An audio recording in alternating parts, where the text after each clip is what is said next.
Hi అండి, welcome to Visakha foods. ఈరోజు వీడియోలో ఒక చక్కటి టేస్టీ రైస్ రెసిపీని చూపించబోతున్నానండి. లాక్డౌన్ టైంలో మనకి కూరగాయలు అవి లేనప్పుడు అస్తమానం బయటికి వెళ్ళడం కుదరదు కదండి. అలాంటప్పుడు ఇంట్లో ఎప్పుడూ అవైలబుల్గా ఉండే కరివేపాకుతో రైస్ రెసిపీని ఎలా చేసుకోవాలో ఈ వీడియోలో చూపిస్తాను.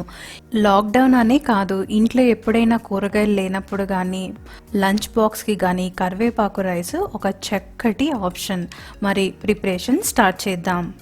ఒక కప్పు కరివేపాకుని తీసుకొని నీట్గా క్లీన్ చేసి మిక్సీ జార్లో వేసుకోవాలి. తర్వాత హాఫ్ నిమ్మకాయ సైజ్ అంతా చింతపండుని తీసుకొని దీన్ని కూడా క్లీన్ చేసి మిక్సీ జార్లో వేసుకోండి. చింతపండు తిన్నవారు ఎవరైనా కరివేపాకు రైస్ చేసుకున్న తర్వాత కొద్దిగా నిమ్మకాయ రసం పిండుకుంటే సరిపోతుంది. తర్వాత 3 మిరపకాయ చీలికలు, హాఫ్ టీ స్పూన్ ఉప్పుని వేసి కొద్దిగా వాటర్ని యాడ్ చేసుకొని మెత్తని పేస్ట్లా గ్రైండ్ చేసుకోవాలి. ఇలా మెత్తగా గ్రైండ్ చేసుకున్న ఈ కరివేపాకు పేస్ట్ని పక్కన పెట్టుకోండి. నెక్స్ట్ ఒక బాండీని పెట్టుకొని అందులో 1 టేబుల్ స్పూన్ ఆయిల్, అలానే హాఫ్ టేబుల్ స్పూన్ నెయ్యిని వేసుకోండి. మీరు కంప్లీట్గా నెయ్యినైనా వాడచ్చు లేదా ఆయిల్నైనా వాడచ్చు.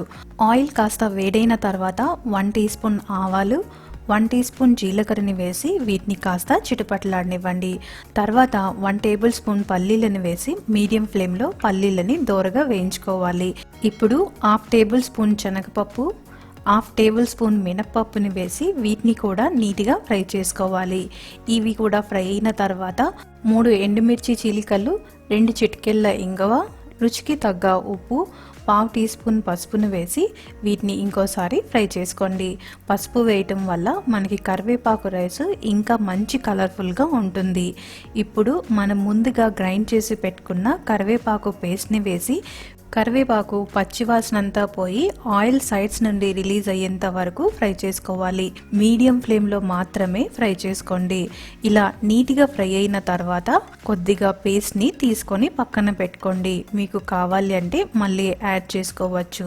ఇప్పుడు ఒక కప్పు రైస్ని ముందుగానే ప్రిపేర్ చేసి పూర్తిగా చల్లార్చుకున్నానండి. ఆ రైస్ని యాడ్ చేసుకుంటున్నాను.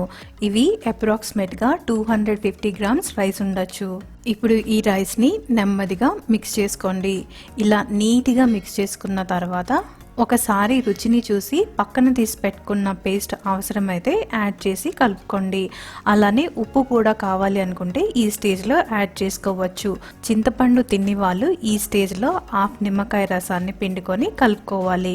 అంతే, ఎంతో టేస్టీ అయిన కరివేపాకు రైస్ రెడీ.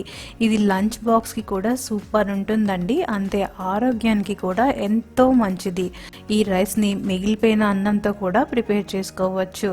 మరి చూసారు కదా ఎంత సింపుల్గా కరివేపాకు రైస్ చేసుకున్నాము. మీరు కూడా ఈసారి కరివేపాకు రైస్ని ప్రిపేర్ చేసి ఎలా కుదిరిందో ఫీడ్బ్యాక్ని కామెంట్స్లో తెలియజేయండి. పుదీనా రైస్ మంచి కలర్ఫుల్గా అరోమాటిక్గా పుదీనా రైస్ చాలా టేస్టీగా ఉంటుంది. లంచ్ బాక్స్కి కూడా ఇది ఒక చక్కటి ఆప్షన్. ఈ పుదీనా రైస్ రైతాతో తింటే చాలా బాగుంటుంది. మరి ప్రిపరేషన్ స్టార్ట్ చేద్దాం. ఒక మిక్సీ జార్ని తీసుకొని అందులో హాఫ్ కప్ క్లీన్ చేసి పెట్టుకున్న పుదీనాని కాడలతో సహా వేసుకోండి. తర్వాత కొంచెం ఉప్పుని వేసి ఈ పుదీనాని మెత్తని పేస్ట్లా గ్రైండ్ చేసుకోండి. ఇలా గ్రైండ్ చేసుకున్నప్పుడే ఉప్పు వేసుకోవటం వల్ల పుదీనా పేస్ట్ కలర్ చేంజ్ అవ్వకుండా ఉంటుంది. నెక్స్ట్ స్టవ్ వెలిగించి ప్యాన్ని పెట్టుకొని ఇప్పుడు 2 టేబుల్ స్పూన్ ఆయిల్ని వేసి కాస్త వేడవనివ్వండి. తర్వాత 2 యాలకులు, 1 ఇలైచి, చిన్న దాల్చిన చెక్క, 1 టీ స్పూన్ జీలకర్ర, ఒక చిన్న ఉల్లిపాయ తరుగు, 6 నుండి 7 పచ్చిమిర్చి చీలికలు, రుచికి తగ్గ ఉప్పుని వేసి ఆనియన్స్ని కాస్త మగ్గనివ్వండి. ఈ పుదీనా రైస్ చాలా ఈజీగా 10 నిమిషాల్లో తయారు చేసుకోవచ్చు. వీడియోలో చూపిస్తున్న విధంగా ఆనియన్స్ నీట్గా ఫ్రై అయిన తర్వాత 1 టేబుల్ స్పూన్ జీడిపప్పు, 1 టేబుల్ స్పూన్ ఎండు ద్రాక్షని వేసి వీటిని కూడా కాస్త ఫ్రై చేసుకోండి. ఇప్పుడు 1 స్పూన్ అల్లం వెల్లుల్లి పేస్ట్ని వేసి పచ్చివాసన పోయేంత వరకు ఫ్రై చేసుకోవాలి. హై ఫ్లేమ్లో కాకుండా మీడియం ఫ్లేమ్లోనే కుక్ చేసుకోండి.